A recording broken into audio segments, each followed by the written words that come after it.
Hello and welcome to the session on Women's Education in Pre-Independent India.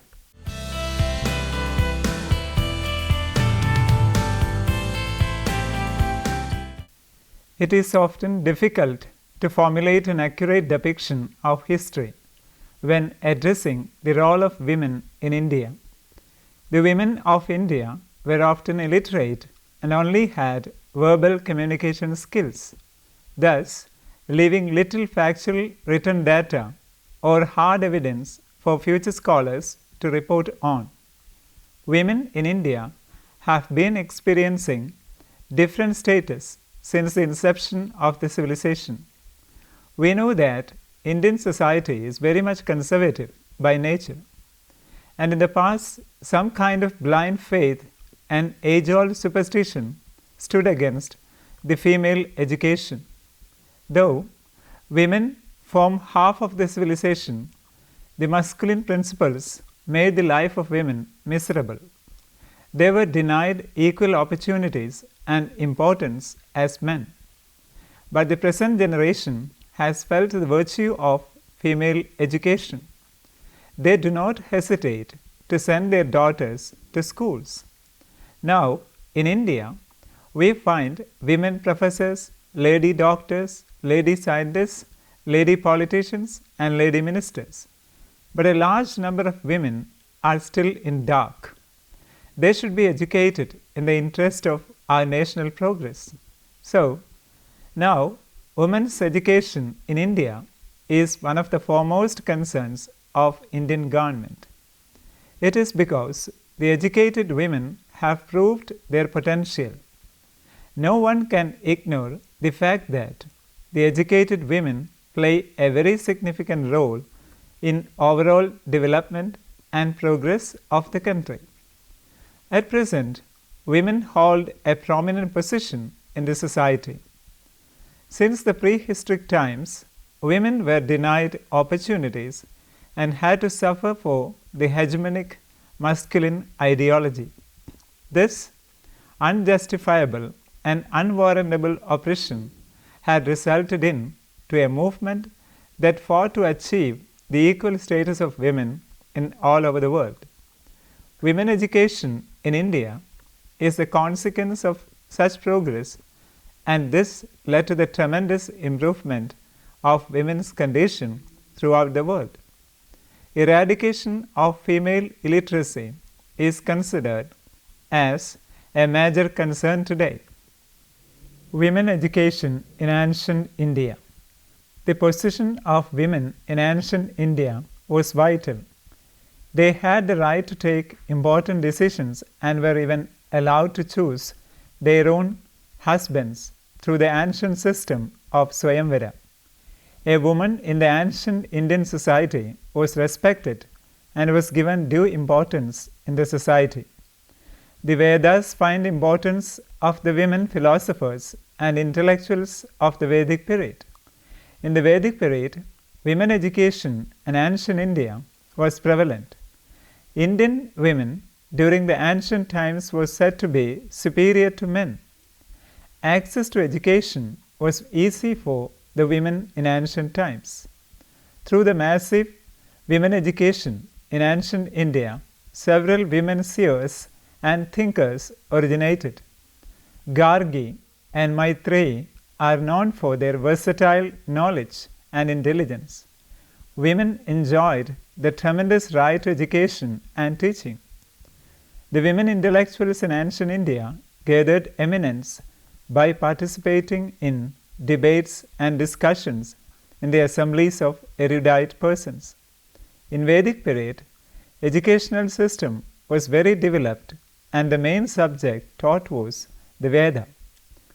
The Veda or 6 Vedangas were taught, including the performance of sacrifice, correct pronunciation, knowledge of prosody, etymology, grammar, and Jyotisha, or the science of calendar. Women education in ancient India produced women with significant authority. However, this status of women did greatly deteriorate before the British imperialist government would intrude on Indian customs and traditions.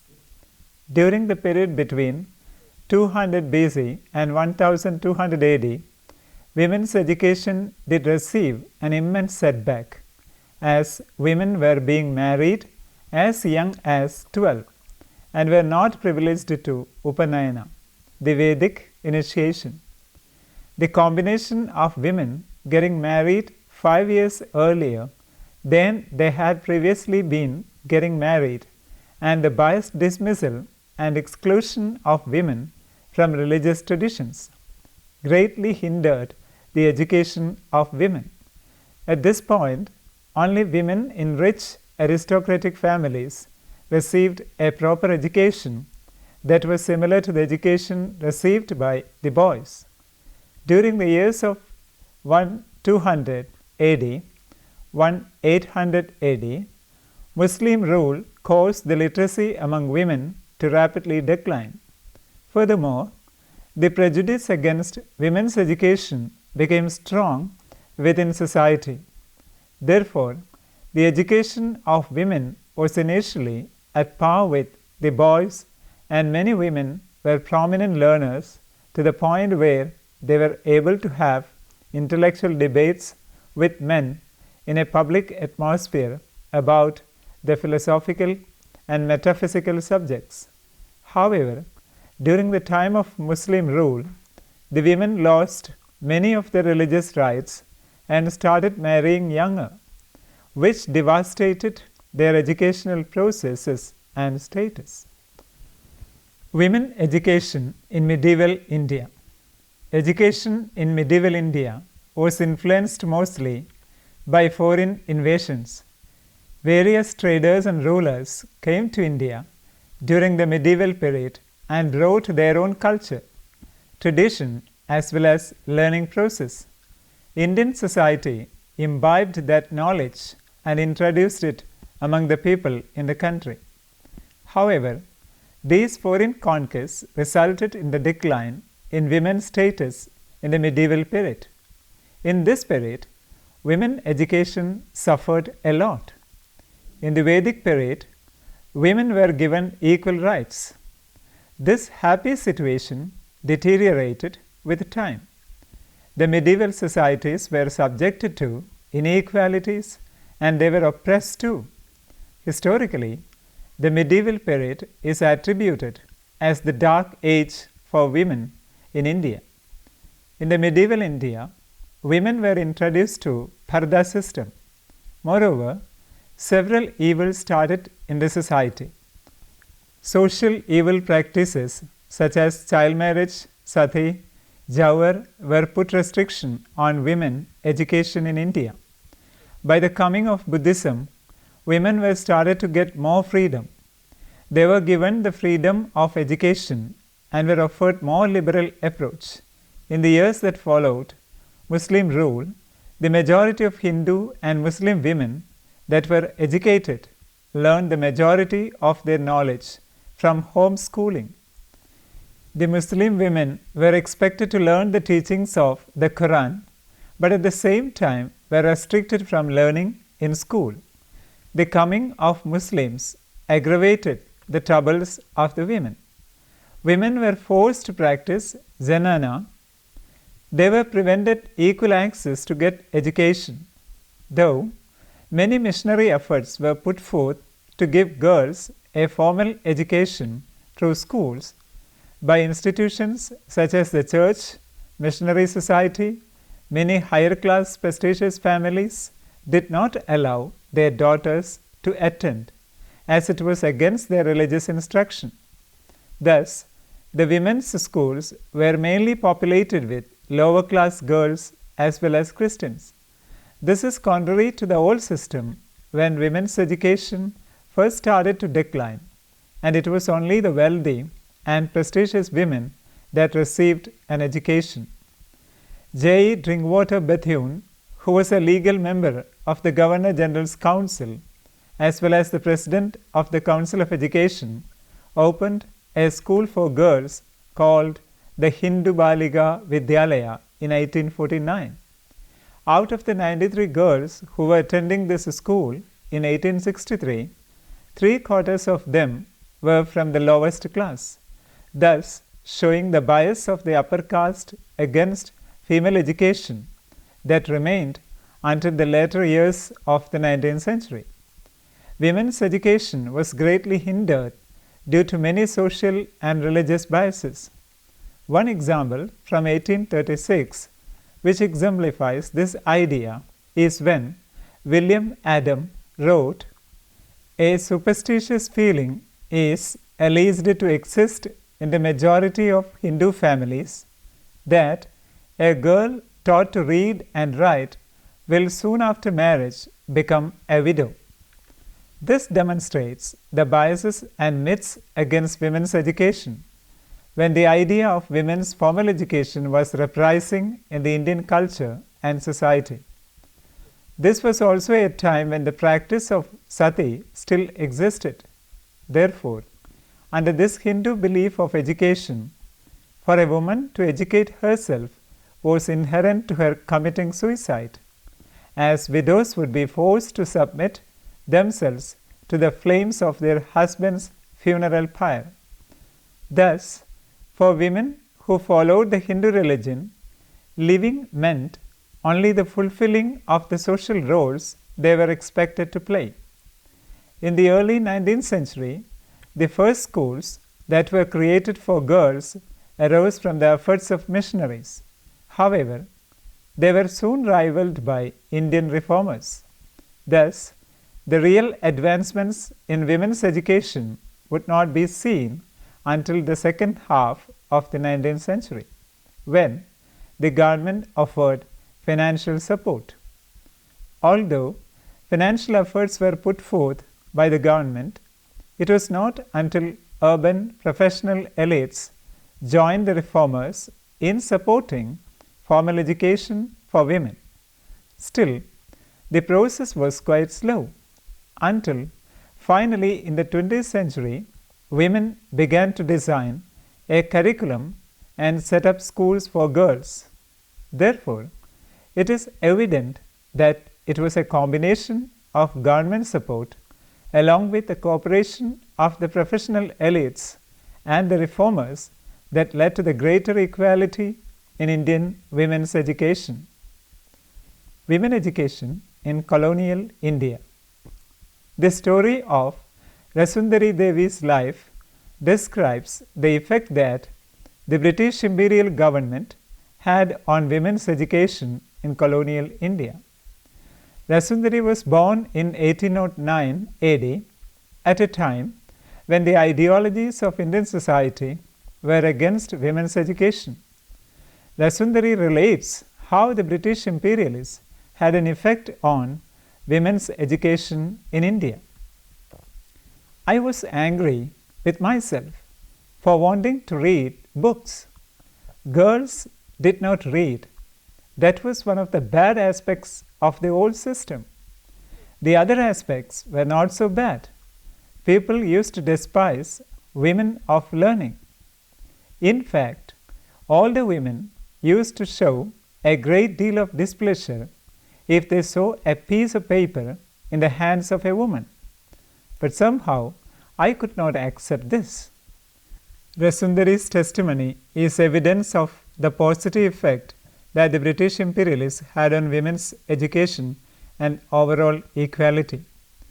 The British government did not take any responsibility for girls' education until 1854 due to the strict social and religious neutrality. This was over 31 years after they accepted responsibility for men's education. Thus, societal ideologies of women's education were a delicate topic, making it difficult for the British imperial government to successfully improve equality for Indian women in education. Lord Dalhousie, who was Governor General of India from 1848 to 1856, put forth that no single change was likely to produce more important and beneficial changes than female education. This portrays the intent of the British imperial government to give women greater equality in education. as this would be beneficial to India as a country and as a society. Furthermore, an educational dispatch in 1854 from Sir Charles Wood, President of the Board of Control from 1853-1855, claimed that the importance of female education in India cannot be overrated, and we have observed with pleasure the evidence which is now afforded of an increased desire on the part of many of the natives to give a good education to their daughters.